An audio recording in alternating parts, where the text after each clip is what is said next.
ये कहानी उन 4 दोस्तों की है जिसके साथ कुछ ऐसी घटना घटी कि जिससे उनका पूरा जीवन ही बदल गया। आइए जानते हैं कि ऐसा क्या हुआ था। मुंबई शहर की रहने वाली प्रिया शर्मा ने अपने दोस्तों के साथ रवि, साहिल और विजय के साथ शिमला जाने का प्लान बनाया। वो सब शिमला जाने के लिए बस में बैठ गए। कुछ ही देर में प्रिया सो गई। अचानक प्रिया की नींद खुल गई तो उसने देखा कि बस में कोई नहीं था।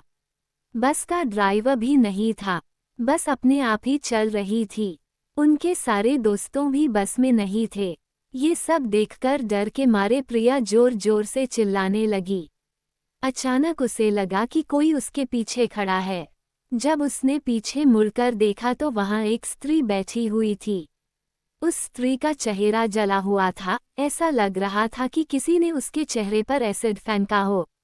ऐसा भयंकर चेहरा देखकर प्रिया ने चिल्लाना शुरू कर दिया, बचाओ बचाओ बचाओ। और अचानक प्रिया की नींद उड़ गई। वो एकदम डरी हुई और पसीने से पूरी भीग गई थी। पास में बैठे हुए विजय ने पानी की बोतल दी और बोला, शायद तुमने कोई सपना देखा होगा। थोड़ी ही देर में सब शिमला पहुंच गए और एक होटल में रात बिताने के लिए गए।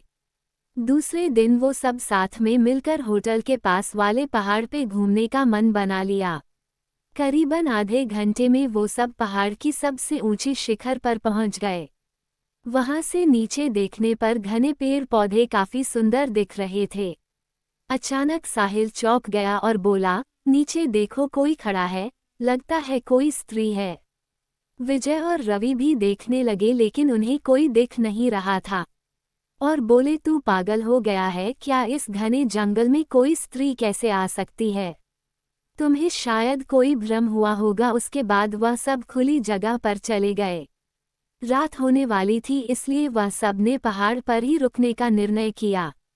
इसलिए उन सब ने वहां पर ही तंबू लगाया और खाने पीने के लिए सामान बाहर निकाला। प्रिया की बैग तंबू के बाहर थी इसलिए वह लेने के लिए बाहर गई तो वहां पर उसे किसी की आवाज सुनाई दी।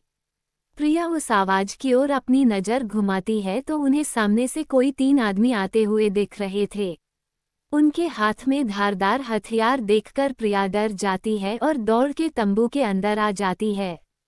उसने अपने दोस्तों से भी यह बात की लेकिन वो लोग उसकी बातों पर विश्वास नहीं कर रहे थे। प्रिया चिल्लाकर बोली, आप सब पागल हो गए हो क्या? कोई भी मेरी बातों पर भरोसा नहीं कर रहा है। चलिए मेरे साथ बाहर, मैं आपको बताती हूँ। वो सभी बाहर आके शिखर की चोटी से नीचे देखने लगते हैं। उतने में ही उन सभी को लगता है कि 3 लोग उनकी ओर बढ़ रहे हैं। ये सब देखकर वो डर जाते हैं और तुरंत ही अपना अपना सामान समेटने लगते हैं और बड़े से पत्थर के पीछे जाके छुप जाते हैं। थोड़ी ही देर में वो सब ऊपर आ जाते हैं। प्रिया देख रही है कि उनके हाथ, पैर और सिर आम आदमी जैसे बिल्कुल नहीं थे। वो सब एक जगह पे बैठ जाते हैं और कुछ तांत्रिक विद्या शुरू करते हैं। उनमें से एक आदमी अपनी हाथों की उंगली को काट देता है, लेकिन अंधेरे की वजह से उन्हें कुछ भी ठीक से दिखाई नहीं देता है। अचानक उन चारों ने देखा कि एक औरत उन आदमियों के बीच में आके लेट जाती है। कोई नहीं जानता कि आखिर वो औरत वहां पे आई कैसे। प्रिया ने कहा, मुझे कुछ समझ नहीं आ रहा है, आखिर यहाँ सब हो क्या रहा है? मुझे बहुत ही डर लग रहा है। एक के बाद एक वो तीनों उस औरत को सूंघने लगे। वहीं पे अचानक उस औरत ने अपनी उंगली उठाई और हमारी तरफ इशारा करने लगी। हम सब डर गए। वो तीनों उस औरत को छोड़कर हमारी ओर बढ़ने लगे। हम सब पहाड़ी से नीचे होटल की ओर दौड़ने लगे। हमारी आवाज सुनकर वो तीनों हमारी ओर दौड़ने लगे।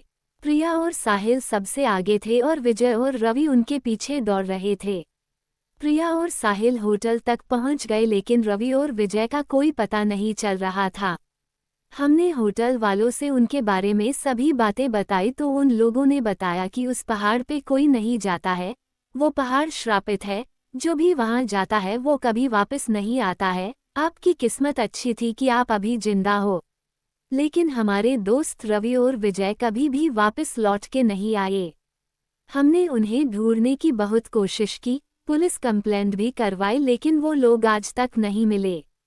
दोस्तों, अगर आपको मेरी यह कहानी शिमला के श्रापित पहाड़ पसंद आई हो तो मेरे चैनल को सब्सक्राइब करना, वीडियो को लाइक करना, अपने दोस्तों के साथ शेयर करना। @HarrierOfficial 3333